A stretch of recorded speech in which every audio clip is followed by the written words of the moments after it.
and I can pluck a bee out of it, and in 15 seconds, I can tell you how many micrograms of oxalic acid are on that bee's body. Wow. And I'm all set up, ready to treat the colonies and different methods and get all this data. And I just don't have enough hours in the day. So well, I'll get it as soon as I can. Wait, Randy, aren't you retired, officially retired? Well, yeah, I retired, handed the reins of the business and the checkbook to my sons, and I've been busier than I ever was when I was running the bee business. So, Yeah. Yeah, I've been a little too ambitious on the research. Figures. Yeah, so like this year we have 144 hives in one trial, 263 hives in a trial we finished. Currently 144 in one trial, 72 in another trial. I've got 10 for Raina Jane, a high school student who patented a device to put on the front of a hive with little holes with Thymol. She asked me to test it out, so I'm going out doing sticky board counts on 10 colonies every morning, and alcohol wash counts, just volunteering to do that for her, to help her out. So all of these, yeah, they fill my days. I saw that device that she came up with, and I saw that you were involved in it, which kind of brings up a side point. A few years ago, 4 or 5 years ago, maybe, Bayer came up with a Varroa gate, but it never made it to the market. Do you know why? I don't know why. And I spoke to the head of ecotoxicology for Bayer, and also the head of, I happened to be at a convention somewhere, and the top people from Bayer were there. And they wanted to develop the Varroa gate simply to prevent mites from drifting into the hives. Yeah. But the EPA wanted them to increase the amount of Coumaphos they used to actually kill the mites within the hive. And Bayer was really bothered by that. They didn't want to use that high an amount in there. They just simply wanted to put it on to keep mites from drifting in. And I don't know why it never really took off. And I don't know how Raina got around Bayer's, patent on that one. I asked her, she said that, of course, patents, only filing a patent is one thing. It means nothing until it's been challenged in court. So it's until a patent's been challenged in court, it really doesn't mean anything. Yeah. All right. The other thing I want to mention before we go to the questions, well, two things I want to mention. So you've mentioned in your research that this is on Formic Pro. If I wrote down your my notes correctly, that you've seen about a 5% queen loss whenever you use formic acid for Varroa control, roughly. Well, we saw in the really, really hot weather. Yeah.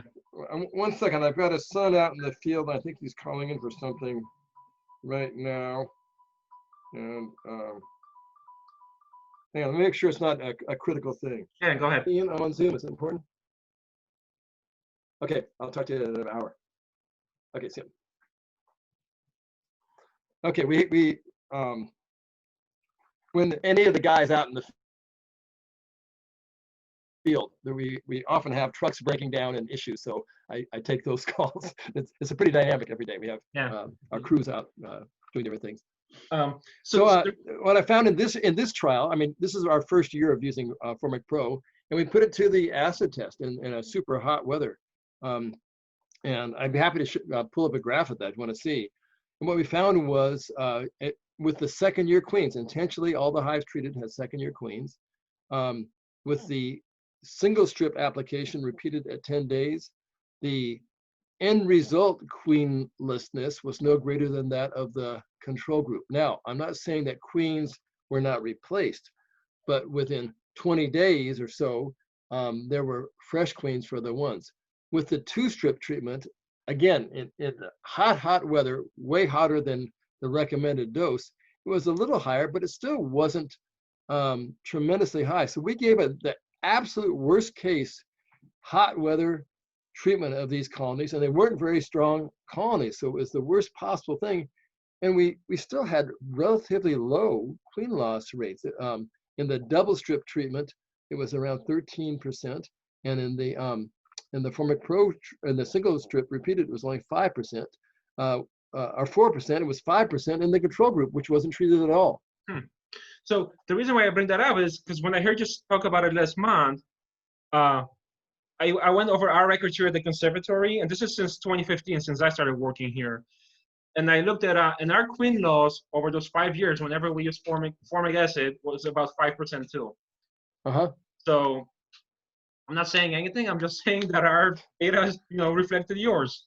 And we're doing it on a way smaller scale. I mean, we're talking about 20, 25 hives on an annual basis. So so I'm David Vanderdusen, who runs NOD. He says, hey, you want to knock out all your bad queens and get them replaced? Use the formic acid. If a queen's on her way out, the bees, and we're still not sure whether it's the formic that kills the queens or the bees that kill the queens. When I have caged queens directly underneath formic acid, it doesn't support the hypothesis that it's the acid killing the queen. So that's one way just to make sure your colonies have good queens is treat them with formic acid. All right. One last thing I want to mention before we go to Q&A. So last month I watched a video of you on YouTube that was posted about last year about this time of the year, September, and you're doing an inspection. I don't know where it's at because the location is not revealed. You're doing an inspection underneath like a pop-up canopy in a lousy weather. It's 52 degrees. It's kind of overcast, drizzled. It's about a 30-minute video, but there is so much information before you even open up the hive. You share so much information in there just by, observing the bees and what they're doing, and just outside observations. How much you can tell what's going on in the hive without actually opening it up. So I don't have the link handy, but I will send out that link to everybody after the. Hey, send it to you too. Okay, yeah, I'll send it to you. Yeah, send it to me too. I remember I took my time with that one to show that. Yeah, there was a specific point you made where you make the distinction between finding bees with deformed wings, but not colony showing signs of PMS, and I found that interesting. That I always thought that once you find deformed wings, it's a sign of PMS, but you explain why it's not. It's probably gonna lead to it, but it's not at that point yet, and you can save a colony still, even if you see a few bees with deformed wings, right? Depending on the season and how strong they are, obviously. So it's a very, very info-packed 30-minute video that just very easy to watch and lots of information in there. So yeah, I'll send it out to everybody after this presentation. All right, so I'm gonna share my screen because there's a few questions that have come in before the presentation. So let's all right, here we go. So this is, I'm gonna show, I have a problem. Well, Randy, when you see this frame, what's the first thing that comes to your mind? European foul brood. Yeah, that's what I was. So this is one of our frames, one of our hives here 3 years ago. I started seeing this sort of a spotty brood pattern on overwinter hive about first week of May. It wasn't as bad as this. It was 80% reduced, but it was starting getting spotty, and there was uneven distribution of brood on those frames. So there was cap brood, there was younger larvae, older larvae, and some eggs in between. So I started giving in fresh, clean, what I thought was clean brood from other hives to sort of help this colony along. And it sort of helped, but the minute I stopped, they kind of reverted back. So this is a picture that I took on June 2nd on one of those frames from that hive. This is another close-up. So what we did was we found the queen. Well, we set up a hive 3-4 feet away, and then shook all the bees in there, and then shook them onto fresh. Well, some of the frames were foundations. Some of them were built-out frames that haven't been used for a while. Sort of. So it was about a mixture of 5 and 5 frames built out, completely clean as far as I know frames. And this is what I found 12 days afterwards when we shoot those bees and the queen. Yeah. So it just cleared up immediately, it seems like, and it kind of continued on and on. But there was this is a relatively, to me, that's still a relatively okay frame. It's not the greatest, but it's relatively okay frame. But on this one, I don't know if you can see, there is starting to be some spottiness and uneven brood distribution in them. So, but it did clear up. It took about from beginning of May to about mid-July before we stopped seeing what I'm assuming it's EFB, but I have no way of knowing for sure because we never sent it in for testing. So, what did I do wrong? What we found here is with EFB, EFB used to just go away when you were on a decent nectar and pollen flow. We never worried about it.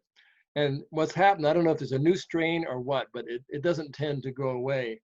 And it's often hard to actually find a symptomatic larva. Sometimes when I see a frame like that and I go, oh, this colony's got EFB, and I may have to dig in down, go through 3 or 4 frames before I finally find one symptomatic larva that shows the signs of EFB. So what we do is we use oxytetracycline judiciously, just spot treating individual hives if necessary, and at least with the strain that we've had in our operation, it is susceptible to your oxytetracycline, terramycin, and clears up quickly with that and does not tend to come back. Now, other people I've talked to in their areas, they're having more problems with it. But it's been interesting. The California, Northern California queen producers were hit really hard with this about, 5-6 years ago, just ran rampant. And now it's almost disappeared. We don't see it hardly at all in our operation. So a lot of these pathogens, chalk brood and viruses and Nosema, European foul brood, they come in as a plague from time to time, and then they just disappear pretty much on their own. And not quite sure whether it's from transgenerational immune priming, which the queens and the nurse bees are able to do. The nurses are actually able, via the jelly, to transmit immune priming to the larvae. The queen is able to do it via the egg with the vitellogenin, transmit some immune priming to the larvae. So that may be what's happening, or maybe the pathogen just evolves. But as a stopgap measure, and I'm not saying to treat all your colonies with tetracycline or to do it preventatively, but on those ones, like if you did your Shook swarm method, and also with American foul brood, if you feed for the first brood cycle some Oxytet along with it, then you come back clean. But we're not even having to do the Shook bee one with the European. So in this case, is this a pre-advanced case of VFB, or but this is? Yeah, it looks like it. It's, you asked me what the first glance is. First glance, that'd be my first suspect, but not knowing anything at all about that frame. Yeah. Seeing that it's green outside, and that'd be typical in the spring, the look of an EFB infected colony. Yeah, this is first weekend in June that the picture was taken. So let's say if I find this frame in my hive in May, let's put it this way. You're inspecting my hives, Randy, you find this frame in my hive. What's your recommendation for me to do with that colony and that frame? So, well, first thing is I don't make any recommendations. I'll be happy to share all the data, but I let every beekeeper make their own decisions. But I'll tell you what I would do in my operation. Yeah. Okay, what we would do is what you want to have is 600 to 800 milligrams of Oxytet for effective treatment. But like as with other antibiotics for humans or animals, you want it spaced out over a 12 to 14 day period. So what we do is divide that into 3 parts. So we put 200 milligrams on as a dust. So you use the off-the-shelf terramycin, like TerraPro mix. So that is typically 3 tablespoons total, applied every 4 to 5 days. Well, we apply 1 and then apply 2 doses, 2 treatments worth of it as the Crisco patty, sugar Crisco and terramycin patty. So we only open the hive 1 time. They get the initial hit from the the powdered sugar terramycin treatment, and then they start gnawing on that Crisco patty, and that takes them another 10 to 12 days. And that particular treatment saves you from opening the hive 3 times and gives them a continuous dose, and we've had very good luck with that one. Okay, good to know. Yeah, I was, like I said, this was 3 seasons ago. At the time, I kept feeding in frames of kept brood, good-looking brood from other hives, but now looking back at it, that just seems like too much effort, too many wasted resources, and something that could have been taken care of quicker and probably better with some, this is the difference between amateur beekeeping, and by amateur means you do it for love, and professional beekeeping, where you're doing it for money. Yeah. Okay, so amateur doesn't mean you're not skilled. It means you have a different motivation. Yeah. Okay, so if you're doing it as a business, you don't have time to go back for those three checkups. So you want to get it done quickly. And there's nothing wrong with being an amateur beekeeper. I just saw a Zoom night before last from England, and the largest beekeeper in England has about 2,000 hives. That's considered small out here in California. And it's very popular beekeeping in England, but typically you got 3 to 4 hives. Okay, and they are really excellent beekeepers. Okay, but they're amateur beekeepers, and again, amateur means you do it out of love. Right. Okay, so depends on how much time you want to spend. So a professional beekeeper doing it for money will often have different ways of dealing with things than the amateur would. I got you. All right, I'm gonna go on to some other. So this is the next few pictures will be a friend of mine sent those to me, and she asked me to get your opinion on it. So just to give you a little bit of background on this colony. So it was started as a package 3rd week of April, roughly. I don't remember exactly, but about 3rd week of April. These are, just Russian hybrids as far as that's what she told me. And she started them and they never released the queen from the cage. The queen was, she went back in there 5 to 7 days later. The queen was still in the cage. She removed the cork. They never ate her out through the cage. They never produced any brood or anything like that. So eventually the colony started dwindling. I want to say around May 10 or so, I caught a swarm, and I gave her that swarm that had a queen, and she just combined it to colonies. And this is about a month later after the colonies were combined. So she was just wondering, to me, when she sent those 2 pictures to me, that looked like a classic case of EFB. Well, this looks more like what we call snot brood than EFB. I mean, the larvae are twisted a bit. I'd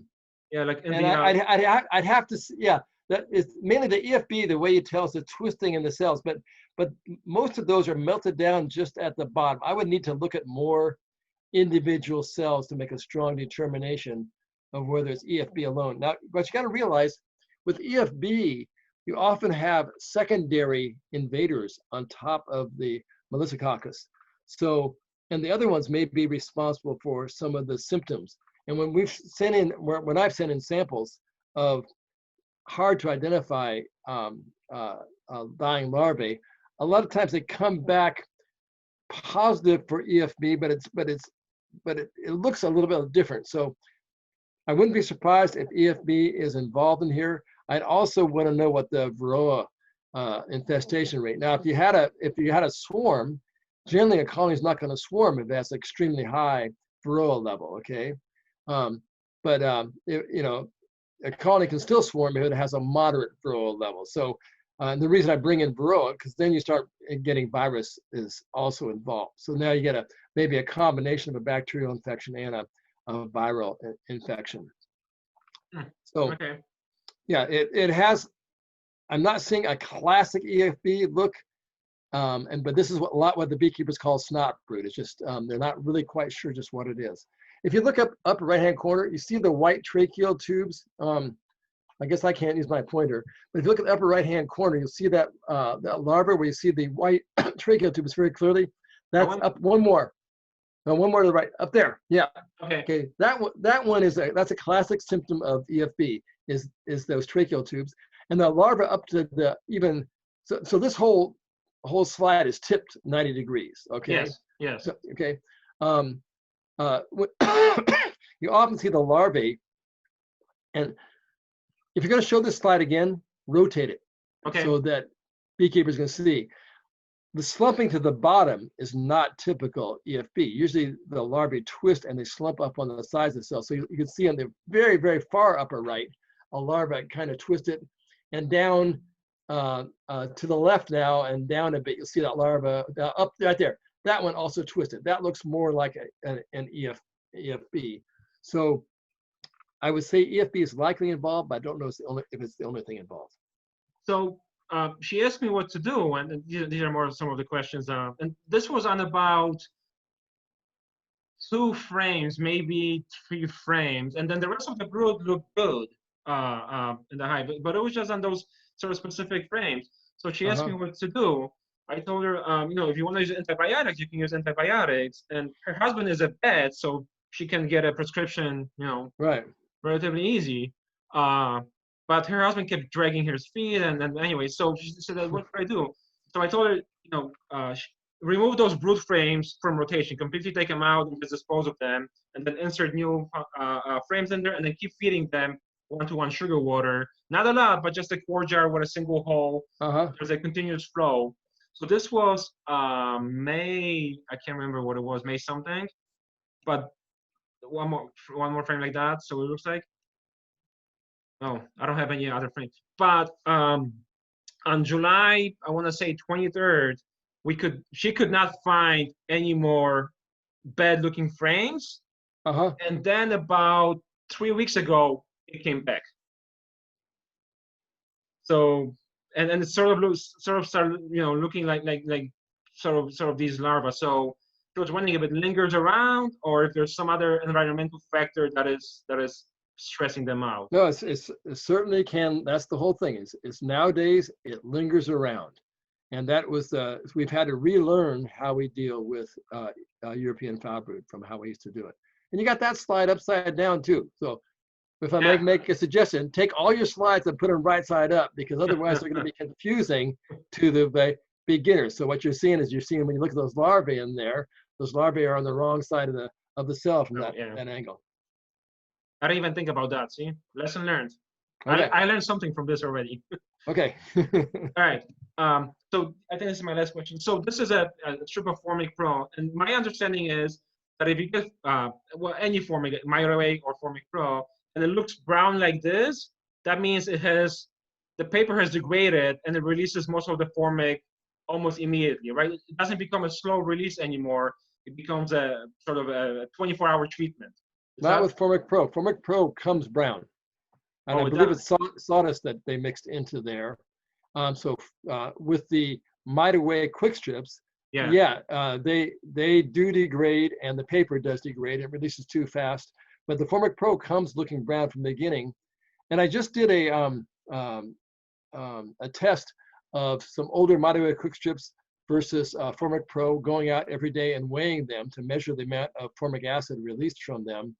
And over time, it's exactly the same. They both have 100 grams of pure formic acid in them. Day by day, at the end of the day, they've released exactly the same amount every day. The difference, and what I have to do now is I need to compare them for the first 24 hours, because I think that's the critical difference between the Formic Pro and the Mitoaway quick strips. In the first few hours, my suspicion is that the release rate is faster with the quick strips than with Formic Pro, and somehow Formic Pro catches up with that, because we don't seem to get when you take the Formic Pro out of the wrapper, you don't get that exposure. You don't smell as much formic acid as you do with the quick strips. So to me, it's much more user-friendly to apply, or applicator-friendly, than the Mitoaway quick strips were. So if this was Mitoaway quick strip and it looks like this, is it still safe to use? I've never seen Mitoaway quick strip looking that brown. Okay. They stay white. Somebody sent it to me, and I don't remember. They said formic acid, and I want to say it. In the back of my mind, it sounds like Mitoaway quick strips, but it might have been Formic Pro. But if this was Mitoaway, that looks like Formic Pro. It does. Okay. So this is completely good then. Right. Safe to use. Okay. Okay. Yep. Good to know. Moving on. All right. So here's another trick also.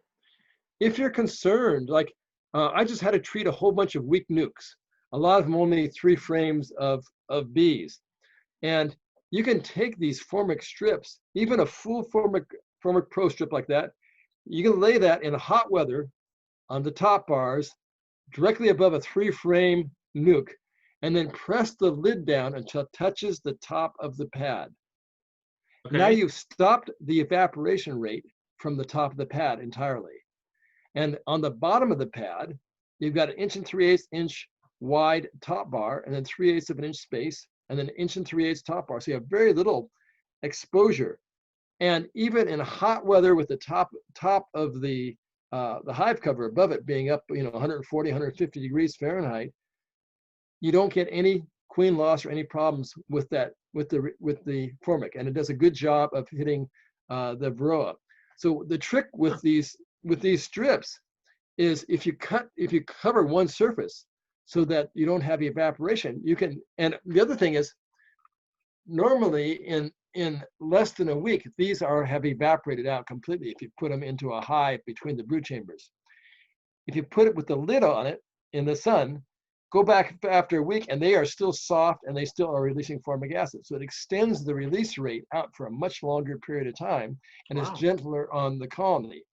I haven't tried it, but my guess is just put a piece of plastic over the top and you can do the same thing. So you can play with these things, and so if you have a weak colony, you think, wow, I'd like to use formic acid, just cover half of the pad, the upper half of the pad, so that it cannot release acid vapors from that top half, and it's really mild in the colony.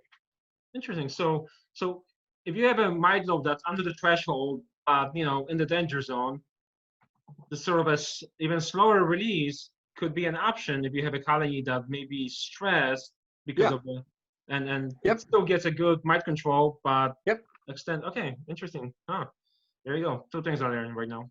Good. All right. So there's a first question from Ryan, and he says, what can I do to maximize? He's in Chicago. What can I do to maximize the chances of my colony surviving the winter? I only have 2 hives. 2 things. Number 1, get your Varroa level down by August 15th. So that the bees have time to raise a winter cluster of bees that are not infested by the mite and infected with the forming virus. That's absolutely number 1. Get your mite level down by mid-August. And then number 2, make sure they don't starve. Make sure that they have plenty of honey going into the winter. And if you do those 2 things, that's going to solve most all your problems. Which, Randy, I saw a video of you talking at the, I think it was California State Beekeepers Association. This is probably 8 years ago. And you were giving 2 tips for how to have colonies survive the winter. And you said nutrition and mite control. Absolutely. So, but there's nothing else. You want to wrap them, fine. You want to whatever. Nutrition and mite control are, if you don't do those 2 things, nothing else matters. So, exactly. And that has stuck with me, pretty much ever since I started beekeeping. When I saw that video, that was just like nutrition and mite control. Simple. Yeah. Sounds simple. Yeah. All right. Next question from David. So how important is it to switch the position of the 2 deeps I'll have going into the winter? So again, he's in Chicago too. Yeah. So basically what he's asking is, if you have going into winter in our area, if you have brood separated, should you keep it as it is and have brood straddle between 2 boxes, or should you try and put them into a single box and then honey on top, and maybe sacrifice some of the brood in the process? Well, the first thing is you wouldn't have brood in the upper box if you're going into winter. Well, going into winter, they're going to be done rearing brood. And then what you can do is when that brood hatches out, you can feed them some heavy syrup and they will fill those cells in the upper box full of syrup. So he's being a little bit premature on this. So it's okay to be rearing that brood in the upper box. As if you feed them, so if they have a nectar flow on, or you feed them some heavy syrup at that time, as that brood emerges, they will fill those upper cells full of honey, and then they'll have a reserve to eat their way up into during winter. Now the other thing is, colonies rarely starve during winter. they starve in the springtime once they start brood rearing. Winter, the bees use very little honey over the course of the winter. Yeah, I saw a talk given this one by a Canadian beekeeper who's had hives on a scale. This is a backyard beekeeper had 10, 12 hives, but all of them had on scales. Yeah. And plotted out the chart. And between October 15 through February 15, they consumed about 25 to 30% of their winter stores. Once they start raising brood, they consumed the rest of the food, and he has to start feeding them by about first week of April because there was so much brood, the temperature swings, they required so much energy. So yeah, and I found that myself too, that food consumption, the first 2-3 months of winter is almost nothing, right, compared to what they consume later on. So yeah, so once the colony starts rearing brood in the spring, and that's where the beekeepers make the mistake. The colonies are doing great. They got some flowers blooming. They take off. We see this in almond pollination all the time. You move your bees into almonds, man, they brood up. They're looking great, and then it rains for a week.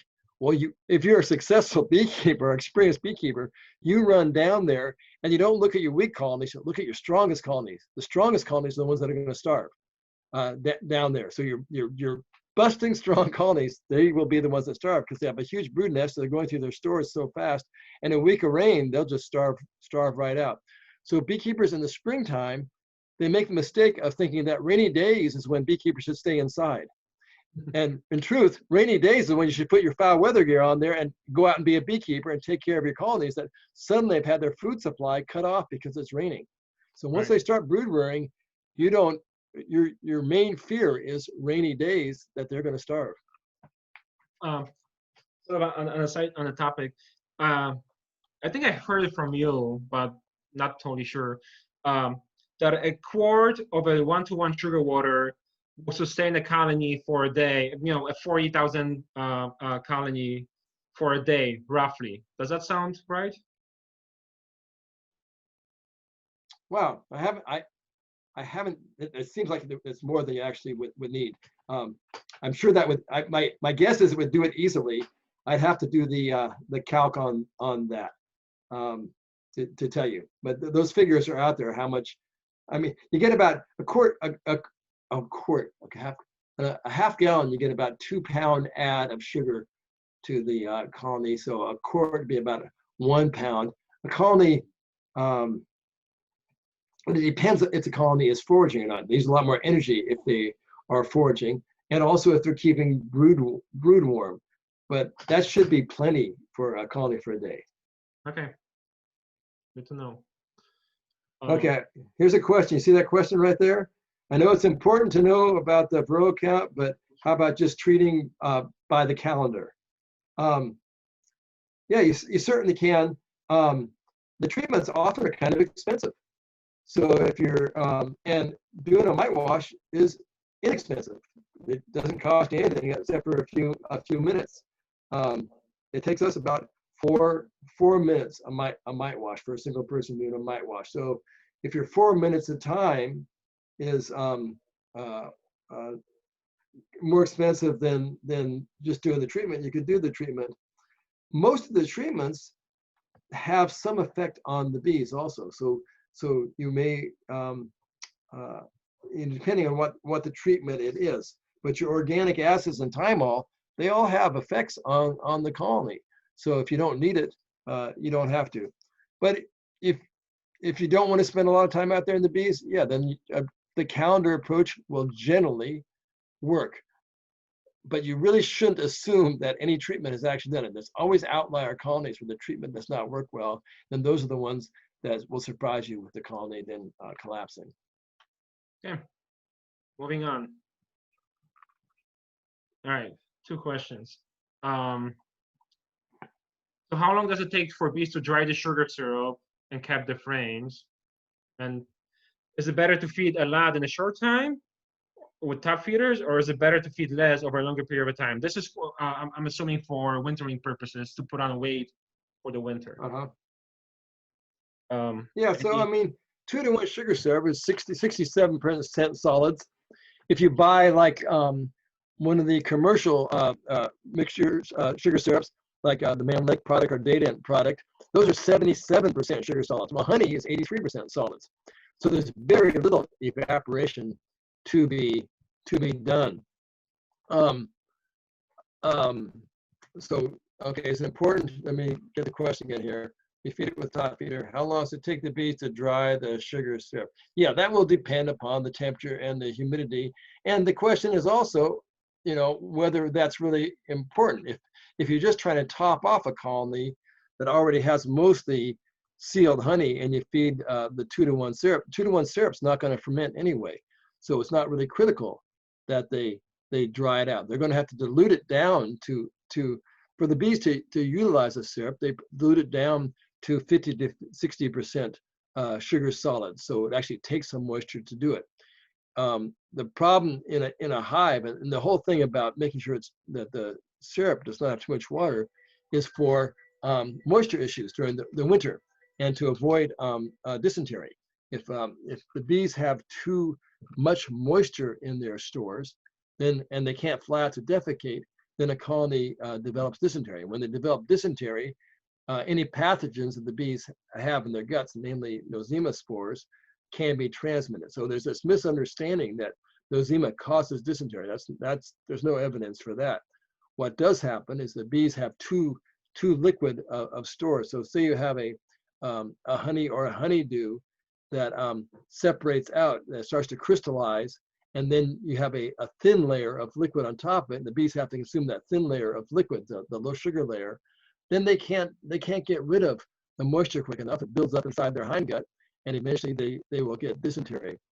There's a theory which I have not seen tested, which really needs some research on it, by a guy named Mobus. Very excellent theory on this, that the reason the bees initiate brood rearing in the middle of winter is to avert dysentery. By expanding the brood nest, bringing up the temperature, and feeding the larvae a bunch of moisture-rich jelly, the bees are able to get rid of that extra moisture in their guts and avoid dysentery. So, and there's been plenty of research showing that during the winter, colonies often spontaneously start rearing brood for a short period of time, and that may be a response to too much moisture. Huh, interesting. All right, next one. So a picture of the top feeder that they're feeding. Is there any data on using moisture traps in the hive over winter? Do you know anything about moisture traps, Randy? Oh, I've heard about them, but they've never made any sense whatsoever to me. First thing, if you want insulation over the top of your hive, if any moisture gets in there, it doesn't work as insulation anymore. So a moisture trap, as soon as it absorbs the moisture, it doesn't help with insulation. Colonies also ventilate the moisture out the bottom of the cluster, not the top of the cluster. So you're better off, from everything I can see, is just putting a piece of insulation of any sort and keep the insulation dry. So you can use a styrofoam, or if you're going to use blankets or something, I would put a sheet of plastic underneath them and then put your insulation over there so it does not absorb moisture. You really don't want your top insulation to absorb any moisture. You simply want insulation. There you go. Let's see, we're planning an empty box on top with mesh filled with sawdust. I would put a piece of plastic under the sawdust so it does not absorb moisture. And use that sort of as an insulation layer instead of a moisture trap. Okay. Yeah, sure.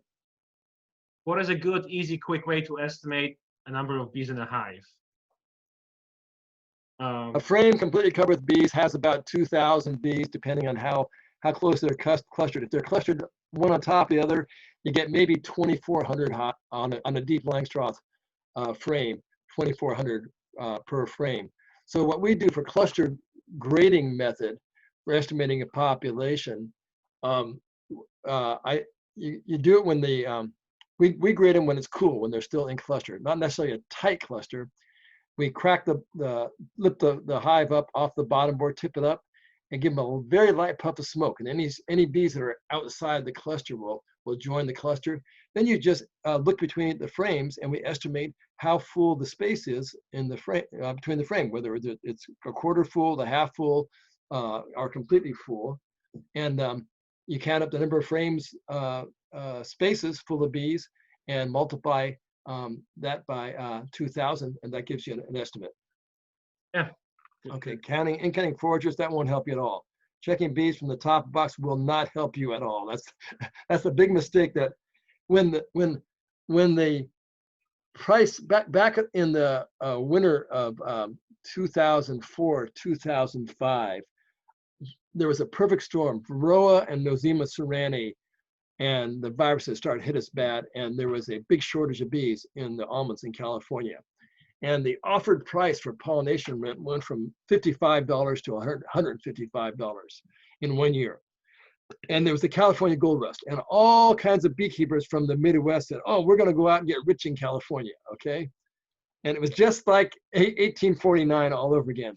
And they'd crack the top of their hive, and they go, wow, there's bees across 10 frames, and they think they're going to make a fortune. They get out to California with a truckload of bees, and the broker out here would say, oh, let me take a look. And they look between the two boxes and they go, oh, that's a 2-frame colony, no good. That's a 3-frame colony, no good. And the beekeeper would say, but there's 10 frames of bees across the top under the lid. And they said, so what? That simply means there's not enough honey on the hive if you see bees at the top of the hive. So looking from the top doesn't say anything. The number of foragers doesn't say anything. Let's see, better idea how many bees are in a hive during time points during the year. You'd have to take a look inside and see. And the way, if you really want an accurate count, you go out early in the morning with a big shaker funnel, and before they break cluster, you smoke them. You take all the frames out, you shake all the bees into the funnel, then you weigh the entire hive with all the combs in it. You get the weight, and then you let all the bees return, and you weigh it again. The difference is the weight of all those bees. The bees weigh about 110 milligrams a piece, and then you get an accurate estimate of your bee population. It's kind of tedious. I've done it a number of times. It's very tedious, but it'll give you an accurate count of the number of bees in the hive.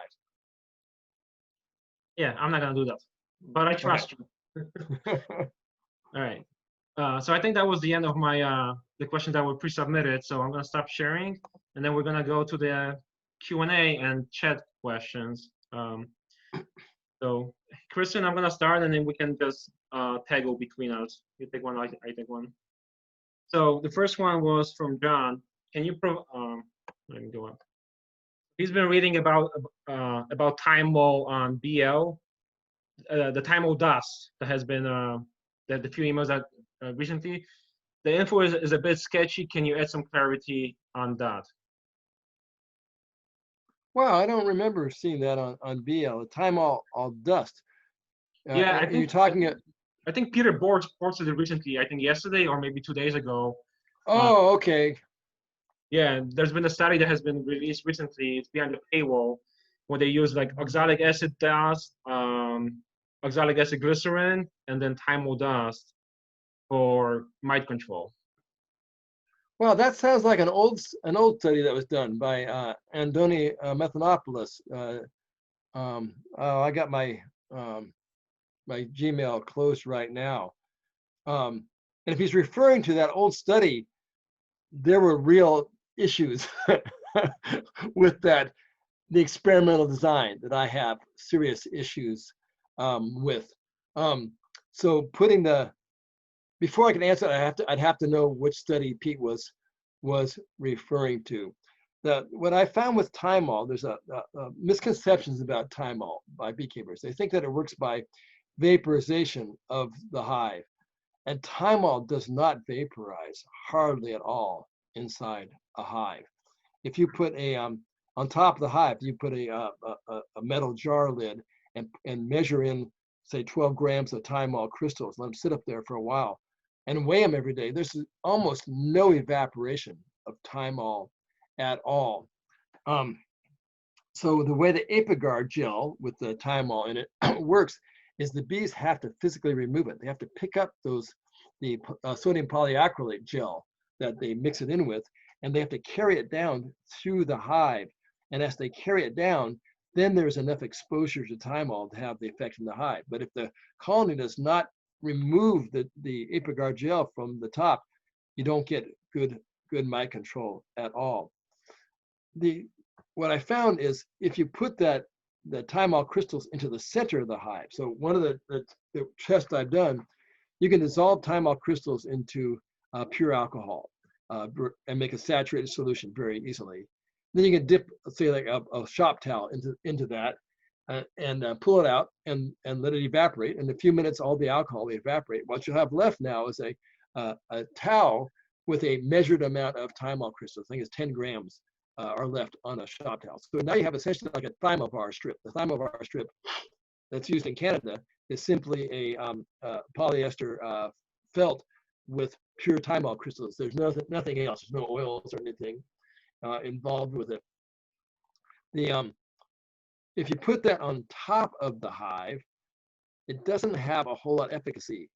But if you put it in the middle of the cluster, oh man, the bees immediately heat it up. And when they heat it up and they start fanning, they will, you may get a big beard of bees outside the hive.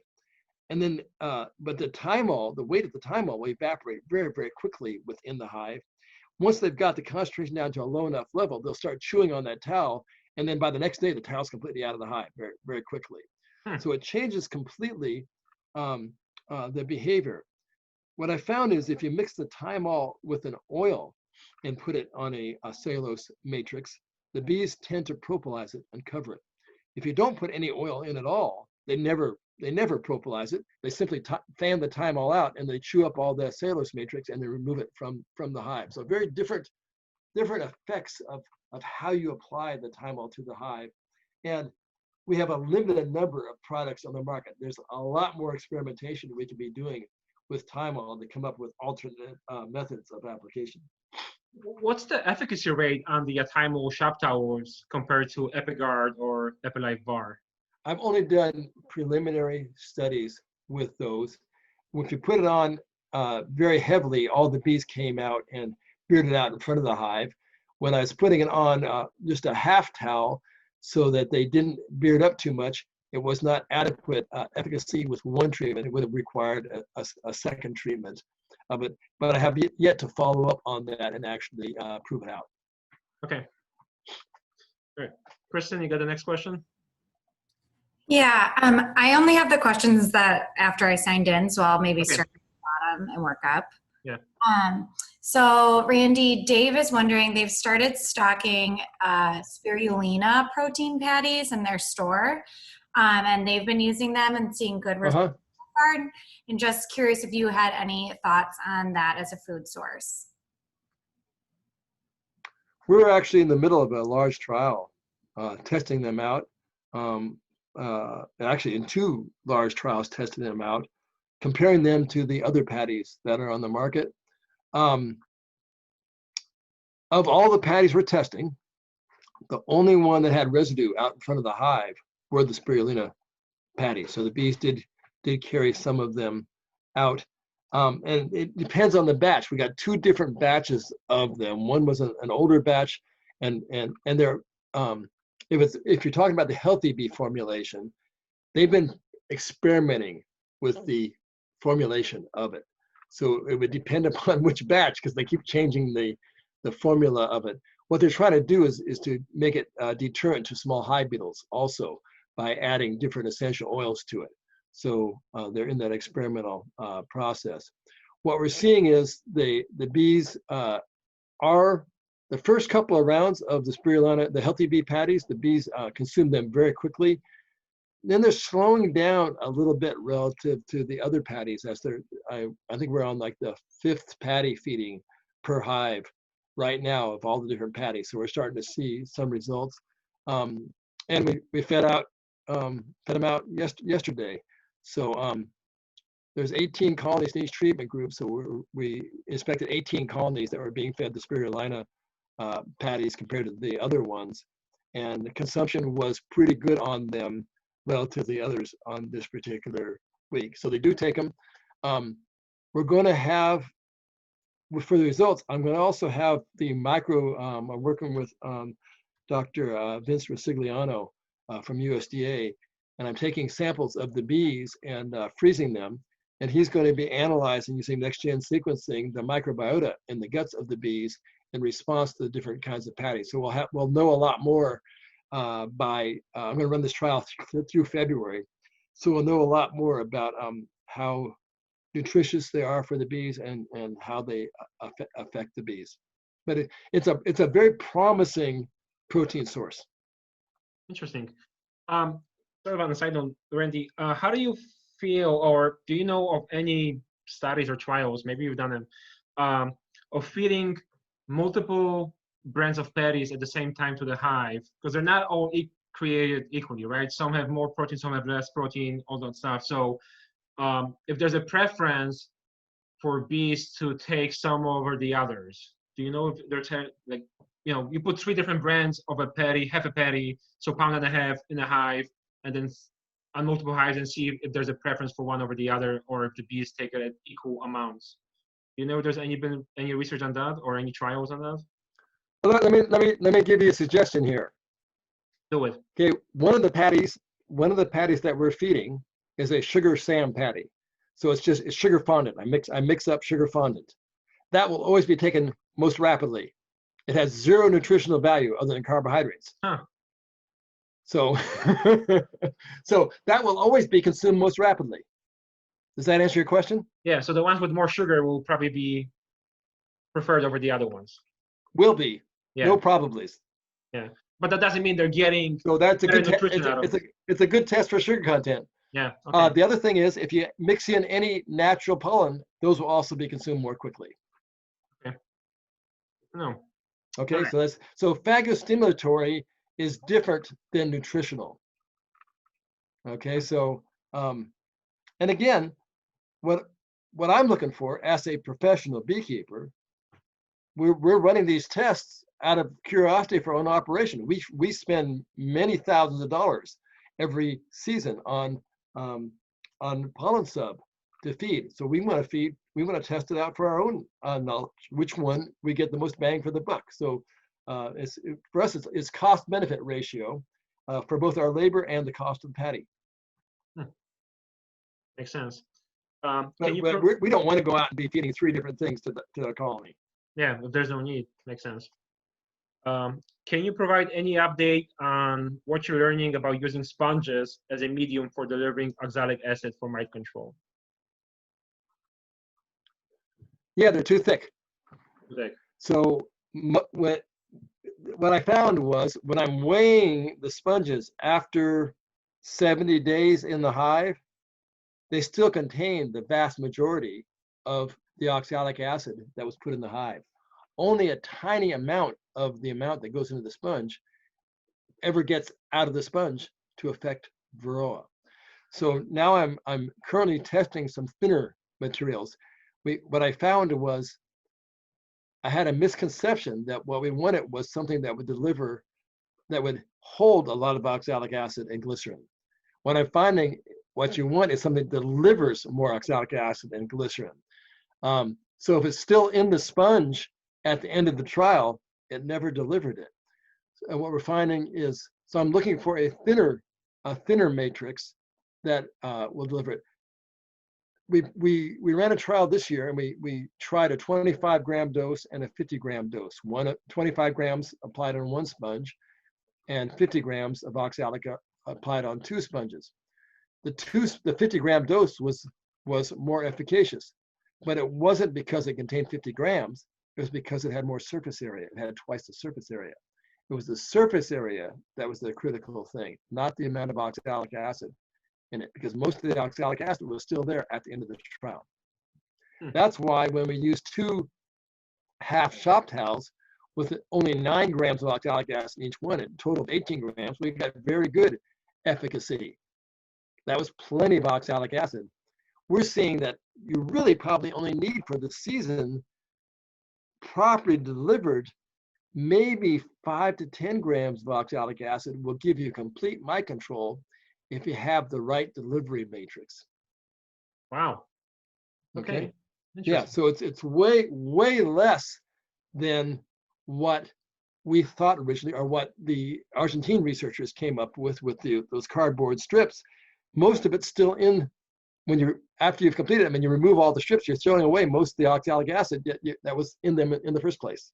Huh. So you're wasting it away, basically, right? You're just wasting it away. Yeah. Right. Okay. Kristen? William is wondering if you can expand upon the downside or negative effects of oxalic acid vaporization on the bees. I haven't noticed a downside from the vaporization, either on the adult bees or on the brood. What I have found is if there's brood in the colony, it's very low efficacy of the vaporization. If the colony is broodless, the efficacy is very high. I also I've done a couple of titrations, and I'm surprised how little oxalic acid I found on the bees' bodies after vaporization compared to what I get if I'm using a dribble.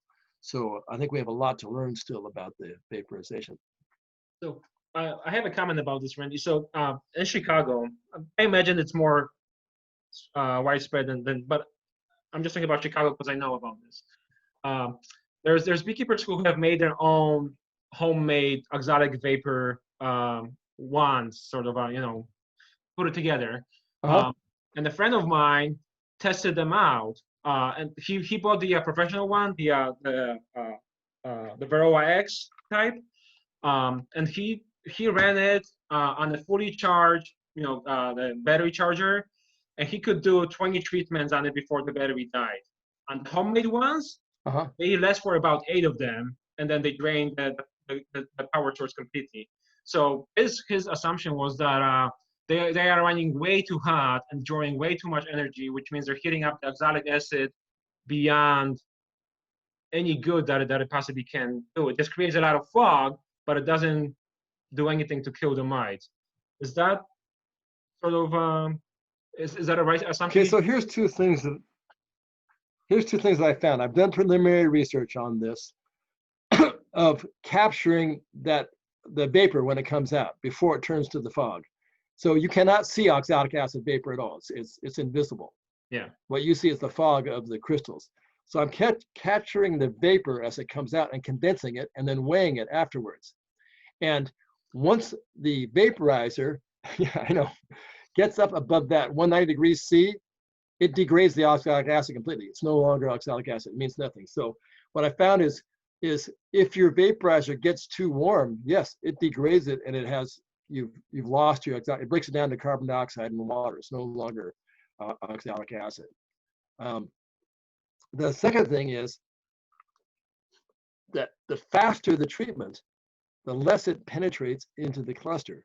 So the good old-fashioned Varox vaporizer that you stick in under the cluster and slowly heats up for 3 minutes, and the bees open up the cluster, and some of the fog of crystals gets more into the cluster. Again, very preliminary research indicates that might be actually more efficacious than the lightning fast 30-second shot of vapor going in, which may not penetrate the cluster at all. Interesting. All right, Kristen, you got any questions? Americans want to do everything super fast and quick. Yeah. Well, it's also, I cannot, and I'm sure you hear about it. Not just everybody hears about it, but how many, especially relatively new beekeepers who get on this oxalic acid bandwagon, and I treated my hives 3 times, 7 days apart, and they still died, or the other. And part of it is, like you said, it's the treatment was applied incorrectly, or it was applied at a time when there's too much brood, and it just doesn't have the efficacy that other treatments do over the same time period. So I have this presentation that I give to every now and then to bee clubs, and it's called Beekeeping by the Numbers. And I said there's 3 numbers you have to know where your hive is at any given point. If I wake you up in the middle of the night, you have to know how many bees are in your hive, how much brood, and what your mite count is. Anything else doesn't matter. Those 3 numbers are what really drive the colony forward. And if you don't know that, you're probably not going to be successful on a long-term scale. Mm-hmm. So, all right, Kristen, go ahead. Okay. We have a question from Matthias, who's wondering if ventilation holes on the top of the hive help or if they're not necessary during the winter. Boy, that's a good way to get a bunch of beekeepers telling you totally conflicting answers. And I've looked at this a lot now. And we don't get a cold enough winter here for me to run good studies on that, but looking at I am yet to be convinced that top ventilation is of benefit. It's contrary to thermodynamics, and it's contrary to how bees thermoregulate and deal with moisture. What bees do is they fan the moisture out of the bottom of the cluster. And what they want to do is to, like in a tree cavity, they want to trap that any warmth around them. And what they can do is they can recapture the heat of vaporization of the moisture. So when water is evaporated, it takes heat of vaporization. When that water chills and condenses, it gives off heat. So if that chilling happens below the cluster, then they recapture some of the heat back to the cluster. If you let that moisture just vent out of the hive, they don't recapture that, and you just have constant cold air moving in, flowing over the hive. So let me give you an example, and you guys can all try this experiment this winter. Find yourself a cabin with a window at the top of one side and an open door or window on the other side of the cabin. And at night, try sleeping with one open or with both, a high and a low open, or just the low one open, and see how it feels inside that cabin. And what I'll tell you right now, if you open that top window and leave that on the other side of the hive, you leave an opening, you're going to freeze to death during the night. If you leave the top opening closed, you'll trap your body heat in there. So when I've had beekeepers, one of them, and I was trying to find the pictures last year. He's in a very cold winter area, and he put plexiglass over the top of his hives so he could go out during the winter and take photographs to show how much moisture is condensing. And he found out there wasn't moisture condensing up there, even in the closed hives at all. Tumema did a big study. One of the European countries. The same type of thing. There seems to be a lot of misconceptions about how moisture actually forms in the hive. But again, you're going to get a lot of strong opinions on this. Very few of those opinions supported by any kind of hard data. I'm going to give you my example or my experience with top holes. So I used to be a believer in them, and I used to drill holes into the boxes and make sure that they were all the way on top, all that stuff. I don't do that anymore. And I have found a difference when I started using insulation boards on top, like styrofoam or 1.5 inches or even bigger. Moisture went away. Any moisture issues that I had went away. So whether I had a top opening or not, moisture issues went away completely. So I'm a way bigger believer in having insulation on top than having escape for moisture on top myself. So I would concur with you on that one. Yeah. So also the other thing I'll mention is, because I think I saw a question later, was that about hive wrapping hives for the winter and all that stuff. So and Randy, chime in if you have any actual data on that. But I'll give you my own personal data. So for the past 3 winters, this will be my 4th winter now. In one yard, I have about 14 hives in that yard, and every winter randomly I pick about 6 hives or so that I wrap or insulate, and the rest I don't. And I do it usually on the first weekend in December, if the weather allows it, and then don't take it off till about till then the lions start blooming, so about mid-April into late April. What I'm looking for is if there's any reduction in food consumption over winter, and if there's any increase in brood productivity on the hives that are insulated versus the ones that are not insulated. And over 3 winters, I have not seen any hard data on it. So they all grow at the same rate. As long as they're healthy, queen right, a good population, and good food stores, they all grow at the same rate in spring. Yeah, there was a study done some years ago, somewhere up there up north, where they were testing insulation. And one of the things they did is they just wrapped the bees with open screen, no wood at all. And they wintered just fine unless the wind came up. So they didn't need any, not only no insulation, but no protection at all. And the cluster handled it fine. So simply having protection from the wind and insulation above the cluster seems to be the most important thing of all. Yeah, I think C.L. Farrar was the one who ran that study with the screens when he was still at the University of Wisconsin Medicine, when there was a bee lab over there in the 60s and 70s. Right. Yeah. So I'm thinking that was him too. yeah, that was a very interesting study back then. All right. I have a question. So I have gotten to October with a low mite count, but some local colony must have become a mite bomb because then has gotten elevated by the end of the month. In that case, what would you use? Something like Epivar or another treatment? What's the month again? October. So beginning of October, very low mite count. By end of October, it has gotten way above threshold. Yeah. So, and when does your colonies in your area cease brood rearing? On average, I would say by first week of November, I see very little brood being reared. So, okay, so you still have some weeks left for brood rearing. So what you'd want to, if Apivar really suppresses brood rearing in the hive quite a bit, so I would not use it myself late in the season like that. Formic acid, a one-shot strip, that will knock out the eggs and larvae for about 4 or 5 days, and then the colony comes back with a boom quickly after that. So that'd be one quick way. HopGuard will give a quick knockback, or an oxalic acid dribble or fog will reduce the phoretic mite population, not the mites of the brood. But that may be, this late in the season, you're not going to, it's hard to eliminate the mites quickly. Formic acid is the only one that's going to penetrate the cappings and get the mites under the brood. And then you're essentially buying time until you can do an oxalic treatment when the colony is broodless, or a HopGuard treatment when the colony is broodless. So that's a tough one. In our operation, we tend to use the Formic at that time. Huh. That was interesting about the Epivar and suppressing brood production. I've never heard of that. So interesting comments. All right. Oh yeah, the whole colony will move away from. Wait, you say? Oh, I said Apiguard. Oh, okay. Like I heard Tymol. Okay. Okay, Apivar is a fairly slow-acting mite treatment in the fall.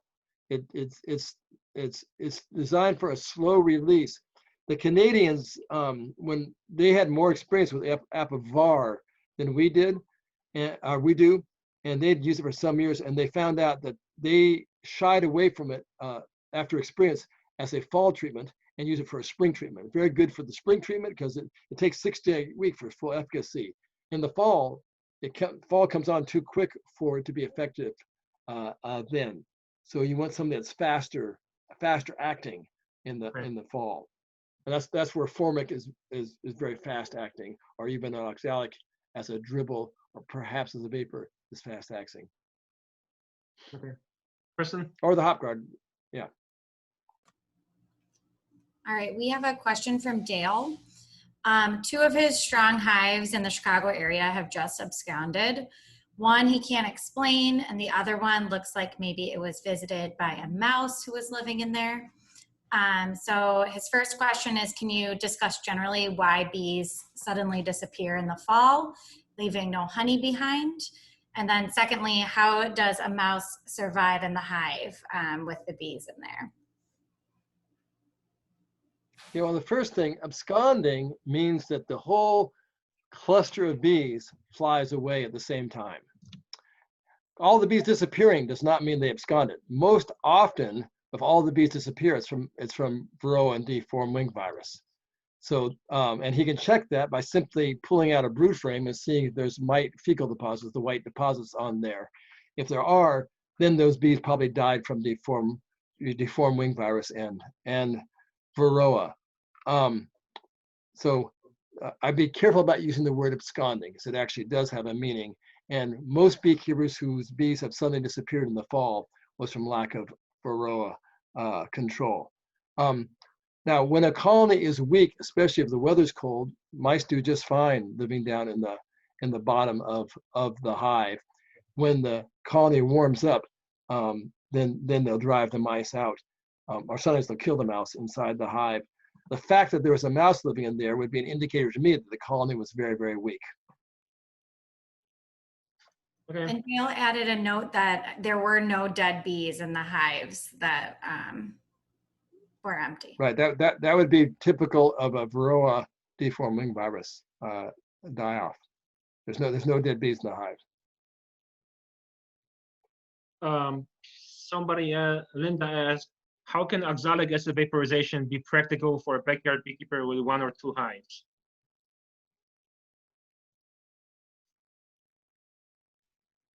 I guess the question is practical. I mean, the vaporizer is going to cost you money. You can dribble for a few pennies, and dribbling goes very, very quick and is highly efficacious. Roughly the same as the vapor. So it's interesting. In different areas, oxalic vaporization is very popular or not. I know here in our own bee club, we got 100 and some members, and I talk about oxalic vaporization, and everybody just looks at me like, what? Nobody out here uses oxalic acid vaporization. And then other clubs, that's all they talk about is oxalic acid vaporization. So I find that very interesting. So I guess the question is, when she says the words practical, I'm not sure what she's saying. It's a very good treatment when the colonies are broodless. It's not a very good treatment when they have brood.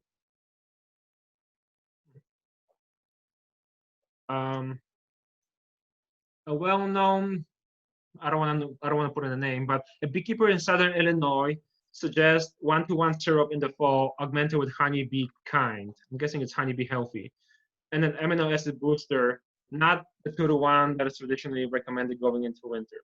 He claims his supplemented 1-to-1 syrup does better job than 2-to-1 in stimulating the queen to lay winter brood. Can you comment on this technique? Yeah, light syrup is more stimulating than heavy syrup. Bees tend to store heavy syrup and preferentially consume light syrup. So there was a study where they looked at this a few years ago of the different nectars in a hive. And for consumption, the bees always took the lightest, the lowest sugar content. And for storage, they would store that. They don't want to add saliva back to it to dilute it if they have to. And so the bees, the colony is not dumb. They're not going to waste their energy diluting sugar syrup they don't have to. So a light sugar syrup is indeed stimulating, and a heavy syrup tends to be stored. Now, as far as amino acid boosters and stuff, the amount that you can put in sugar syrup is minuscule. It's very small compared to what you can put into a patty. So yeah, there's a bit, but if you do the calculations of how many milligrams of a protein it takes to rear a bee and how many milligrams are in the sugar syrup, there's not very much.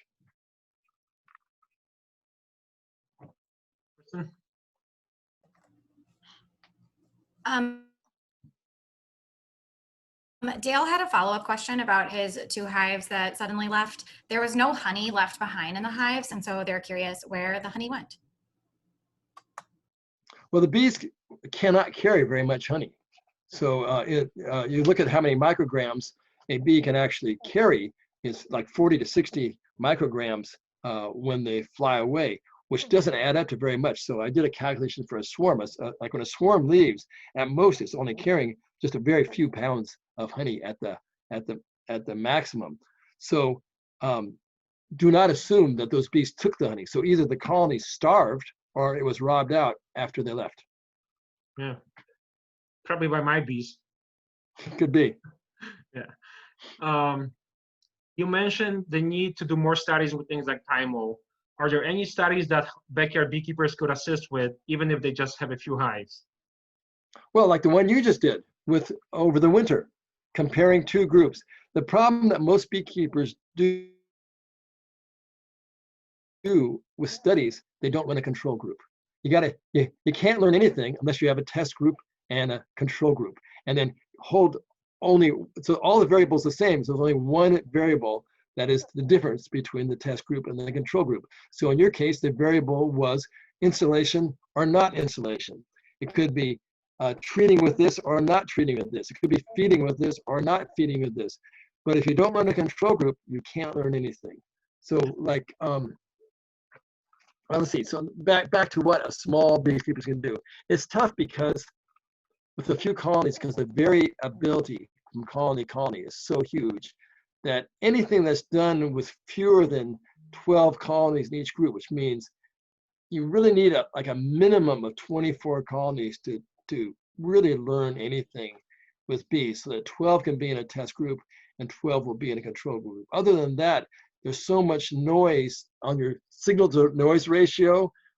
The noise outweighs the signal. It's very difficult to draw any kind of meaningful conclusions. So you can do preliminary, like I'll often do preliminary studies on just a handful of hives to test something. But if you want to really learn something, it's hard to learn anything without at least 24 hives in a test. So, Randy, when you first started your breeding program, you wrote articles for the ABJ when you laid out this 12-step program for commercial beekeepers and for backyard beekeepers, how to improve bees through breeding, through genetics. Right. So I did a presentation. I basically took your 12 steps and I put them into a PowerPoint presentation. I talked about it. And I said, look, Randy Oliver has 1,500 hives. We have 1,500 hives in the Chicago area. I mean, in the city itself. We're probably spread out the same way that Randy spread out in his yards. Why can't we do this? And what I came to realize was that it is way easier, so much easier to manage bees than managing beekeepers.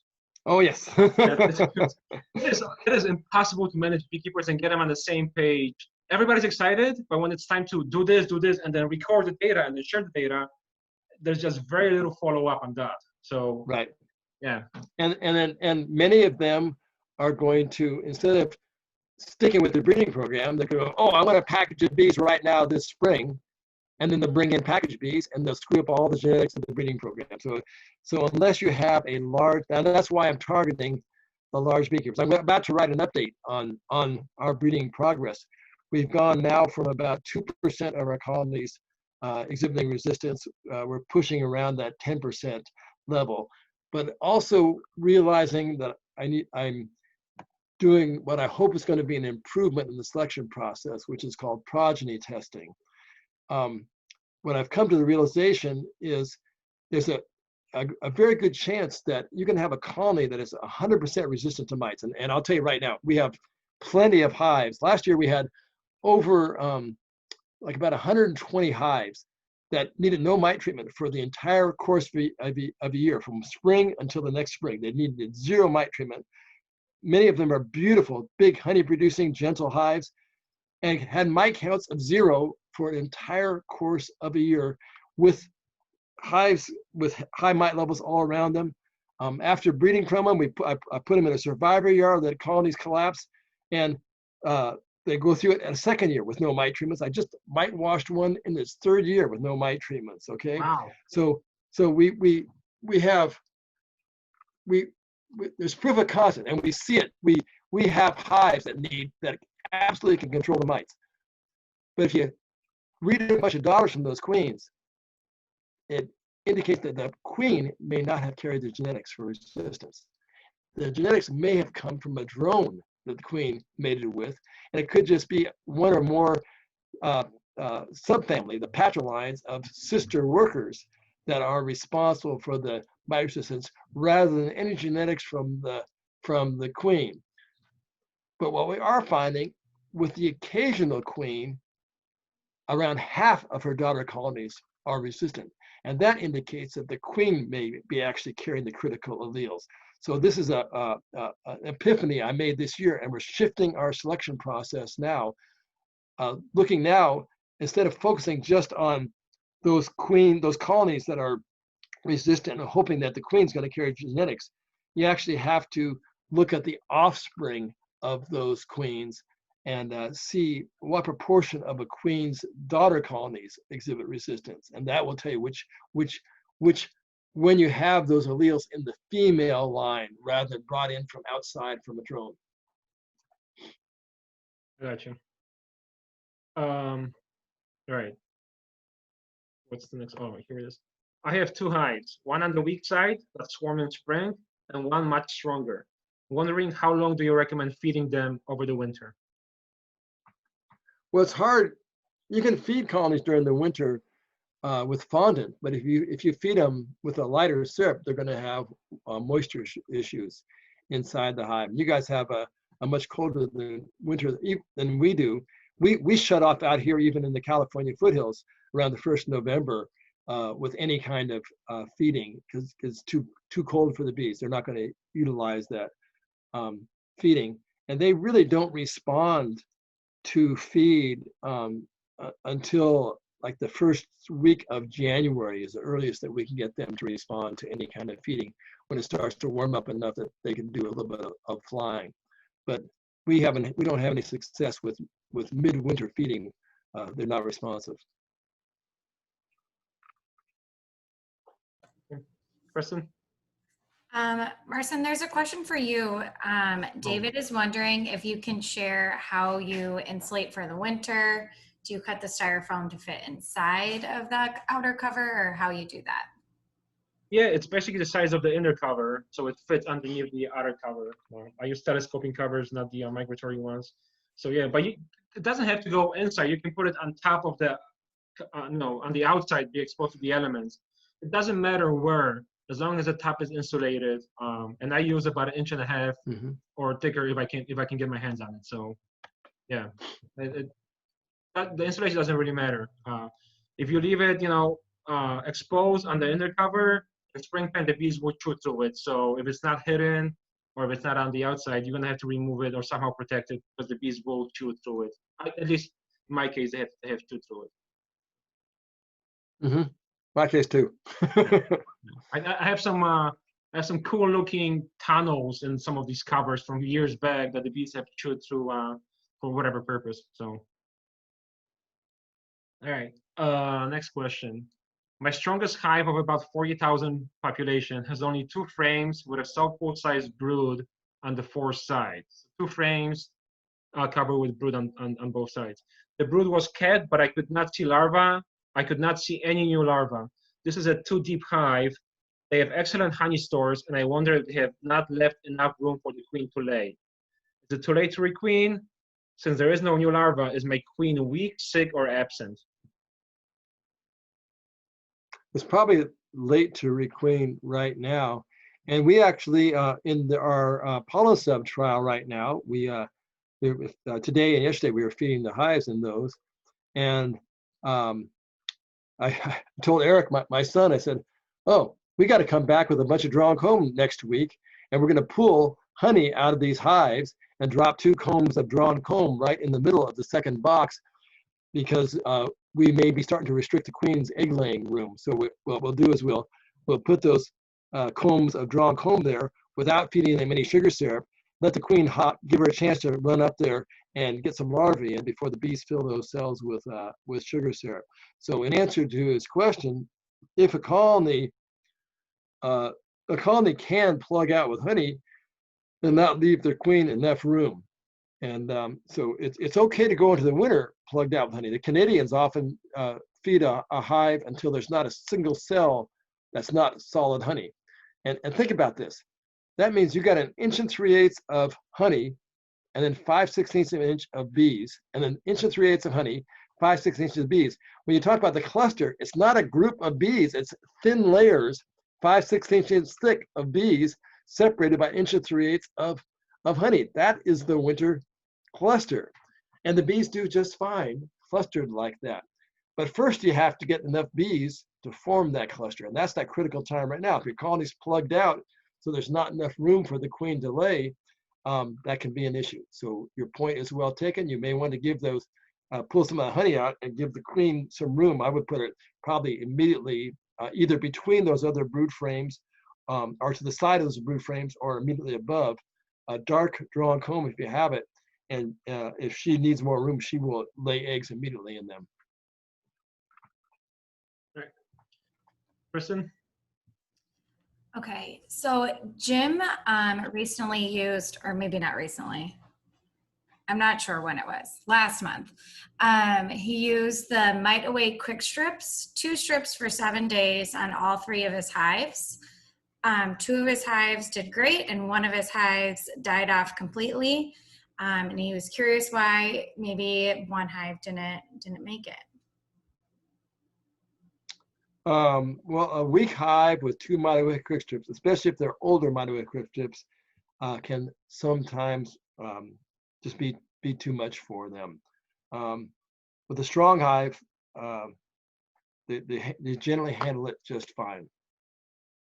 But there's always anomalies, and as Marcin and I were saying earlier, we keep hearing about all these problems with the formic acid, and that we don't see, and we use a lot of the quick strips, and we don't see the problems that some beekeepers do. So I'm not really sure what it is, and whether there's genetic differences in the bees, or whether there wasn't enough ventilation space, or the colony was too weak. There's so many possible variables.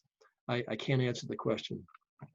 My personal guess on that would be is that the treatment is applied too late for the colony to take full advantage of it. If the bees are weakened by a virus, it's at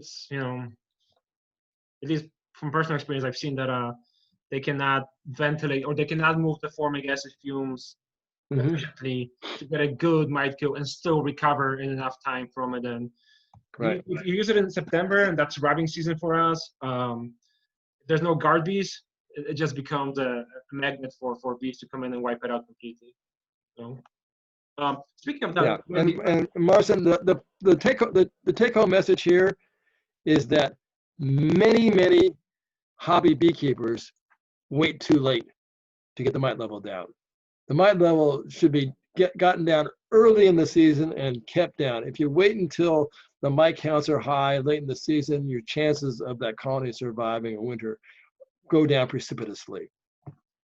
I had an interesting experience this year that I've never seen before. So one of our hives here at the conservatory, on August 15, I checked it and did a mite wash, alcohol wash, and got 4. And a week before got 4, but it was showing signs of parasitic mite syndrome, even with a relatively low mite count.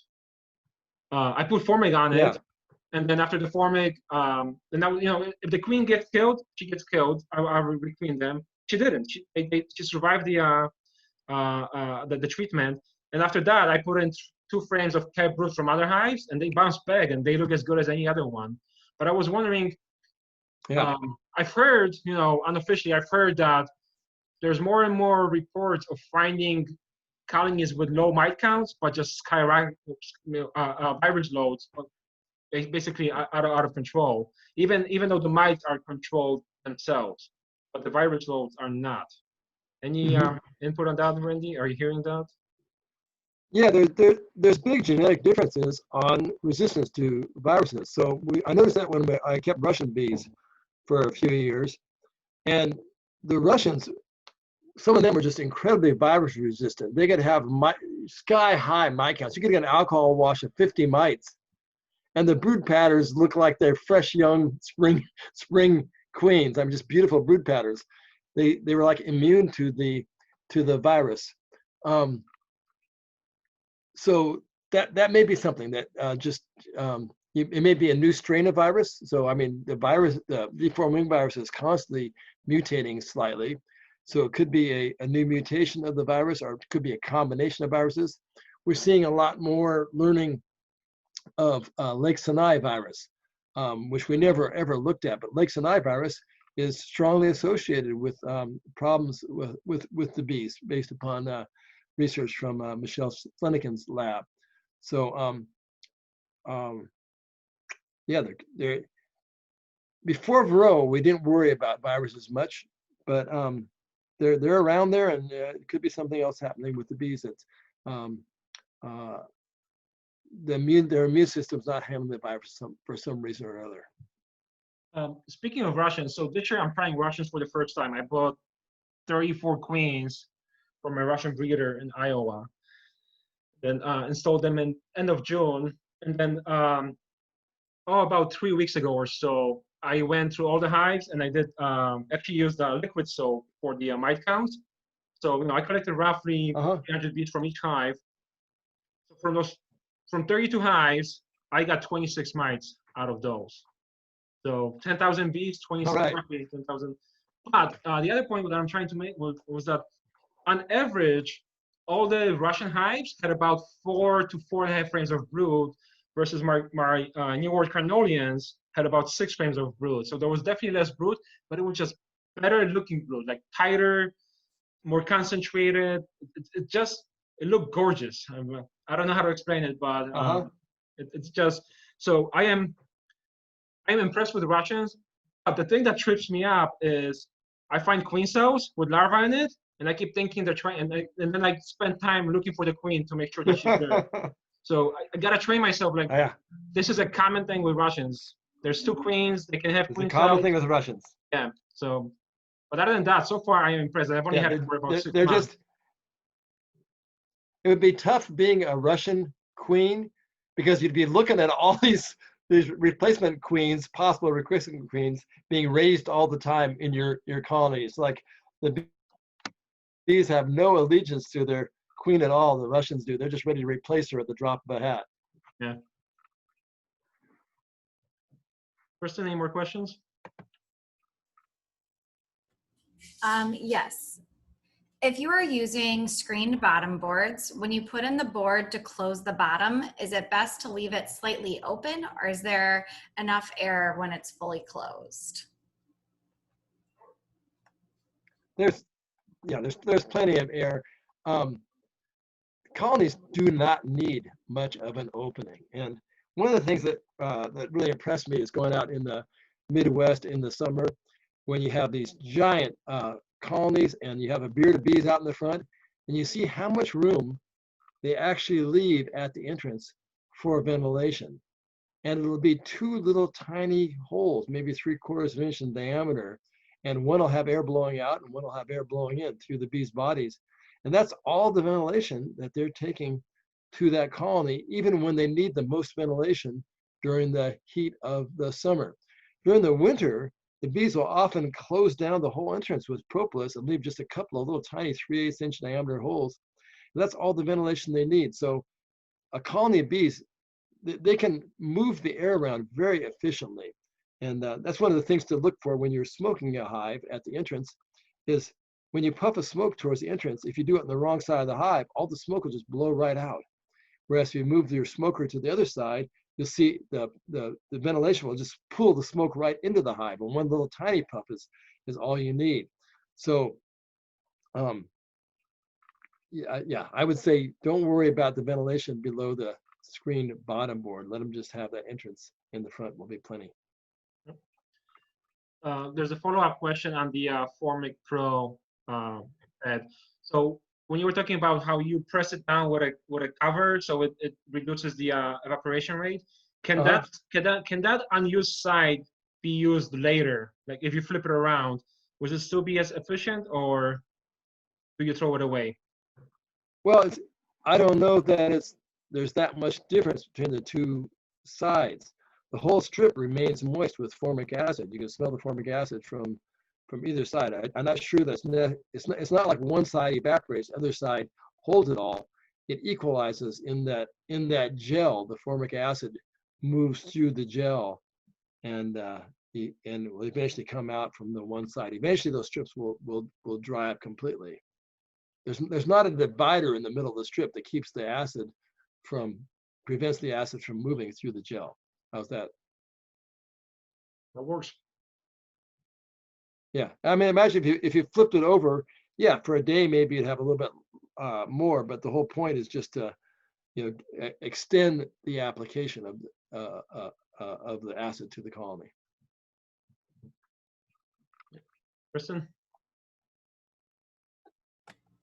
All right, we've got a question from Dave. Comparing the various sugar syrup additives, ProHealth, Honeybee Healthy, Complete, Amino Booster, Vitamin B Healthy, etc. Are there any commercial individual additives or combinations of additives that perform better than just standard sugar syrup with lemongrass added? And then curious if there's any noticeable difference if these are mixed with high fructose corn syrup versus just the sugar syrup. So here's the deal. If a manufacturer has any data that shows a benefit to the product, they would publish it. They would publish it right away. And there's an appalling lack of any supportive data for any of those. Some people call them snake oils. I won't do that. But if they have the data that shows that it works, man, they would be promoting that data very clearly. So my question is always, show me the data. Show me the controlled trial that showed that there was any benefit whatsoever to adding your product. This is a question about wintering, and specifically, what is a weak hive? How many frames of bees should I have in each hive to help them survive the winter? Basically, what is a good population to have going into winter? I don't know about where you live, but typically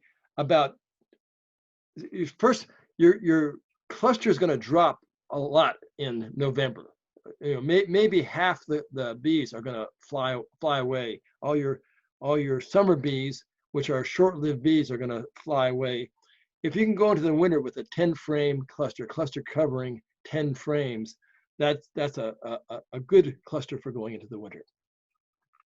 And what I found is, I did a study some years ago where I looked at I did measurement of cluster size in October, and then in December, and then January, I think. And the really large colonies, the ones like the 17 to 20 frame ones in October, they all dropped down to about 10 frame cluster size. And the ones that were weaker, early in the spring, they worked up towards about 10 frame cluster size. So my feeling from looking at that big data set was, there's something about that 10 frame cluster size that all the colonies of whatever strength kind of just went towards. And I've seen, reading literature since then, that seems to be a recurring theme. I have limited hard data on that, but that seems to be the size that the European bee winters well at. Randy, are you talking about Italians or general, basically all species? In general. Now I know that like the Carniolans and Russians, they may winter with a smaller cluster. They're an extremely environmentally responsive bee. And so, like, I noticed out here in California, when you had Russians and Italians at the same time, in November, the Italians would be just shutting down. They're getting ready for winter. But if we had a little tiny nectar and pollen flow in November, the Russians looked like it was April. And they'd be brooding up like crazy. I mean, they respond immediately to incoming nectar, incoming pollen. And then when it stops, where the Italians would try to keep going, the Russians just shut down completely. In August, the Russians, in my environment, when we have a dearth during August, you think they were all queenless. There wouldn't be a frame of brood in those colonies, but the queen the nurses stop rearing larvae, okay, if there's not incoming pollen. And then they're going to wait until there's pollen coming in. So some races of bees are more environmentally responsive than other races. Interesting. So personally, I use 7-frame boxes. I build them myself, and I want my clusters on October 1st to go into winter on 7 frames, with about 3.5 to 4, at least 3.5 to 4 frames of brood on that, and then I overwinter them in 3 deep. So 7, 7, and 7. But my personal preference is anything below 5 frames, I combine, because I have found that with my management in my locations, they survive the winters, but they don't come out thriving, and I have to spend too much time and too many resources to build them up. So it's better for me to combine them in winter, before winter, make colonies stronger, and then split them in early spring to get back to my numbers that I want. So I'm looking for 7 frame, no less than 5, no more than 9 frames of brood for me, 9 frames of bees going into winter personally. So it works. It has worked for me so far. Yeah, and I use Carniolans and Russians. Yeah, and I would, to everybody, talk to your other local beekeepers, because beekeeping is so local. There's an old adage, take your winter losses in the fall. So when we see these very high rates of colony losses now, I often wonder, how much of this is from either inexperienced beekeepers or people thinking they're going to go to almond pollination who are dreaming that they're going to be able to winter 4-frame colonies, and they have these high losses. Us experienced almond pollinators who've been doing it for many years, we'd never try to take a weak colony into the winter. It's because it's not worth our effort. Same as you, we would combine those colonies in the fall. I'm also interested in your vertical beekeeping. Dr. Tom Rinder found this with the Russians, that they did better in 8-frame boxes than they did in 10-frame boxes. That tall, and then you look at like Mike Palmer wintering in stacked nuke boxes. So the honeybee really is well adapted for vertical cavities, where the cluster in the fall is down at the bottom with a lot of honey directly above it, so they can just go straight up into the honey rather than going sideways. So, and I know a lot of top bar beekeepers or horizontal hive beekeepers love those horizontal hives. It's the beekeeper that loves the horizontal hives, not the bees. The bees like skinny vertical cavities, similar to what they would find in a hollow tree. There's a follow-up to the cluster size going into winter. So if your cluster size is less than 10 frames that you mentioned, what can be done at this point of the year? Would taking a frame or two from a stronger hive be of any help? Yeah, you can balance them out, but like Marston says, I mean, you have to ask your experienced beekeepers in your area how large a cluster will make it through the winter.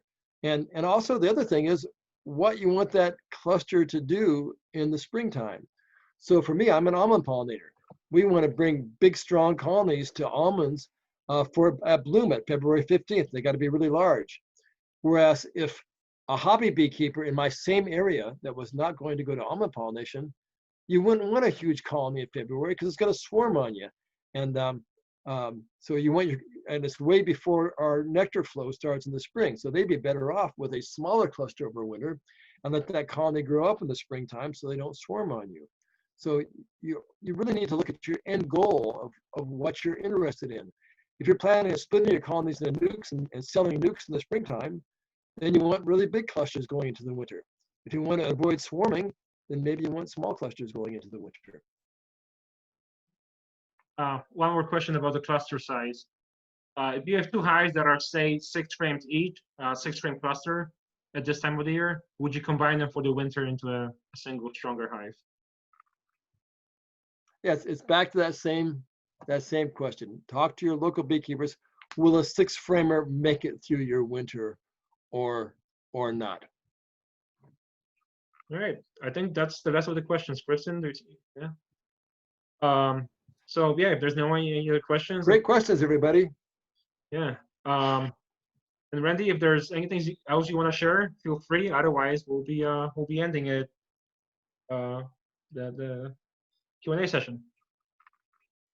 Okay. Nothing else particularly. I'll be publishing all the information on the oxalic acid research they'll be coming out over the next few months. A lot of interesting things. I think it's going to be a real game changer for beekeeping, especially if we can get it legalized, which is what I'm pushing for. But we're really impressed with it as far as a mite management tool. Excellent. All right. Thank you, Randy. Thank you, everybody. And like I mentioned at the beginning, we're doing a series of pre-lectures in October, November, and December. The next one will be in November, and the speaker will be Dr. Samuel Ramsey. He'll be talking his latest research on the Tropicales mite in Asia. And then the December speaker will be Dr. Umberto Boncristiani from University of Florida, and he'll be talking about viruses and the interactions between bees and viruses with the presence of Varroa and without Varroa presence. So hopefully you'll be able to join us for that. So once again, thanks, Randy. I appreciate it. All right. A lot of good info. And good night, everybody. Okay, good night, everybody. And stay safe. Wear a mask.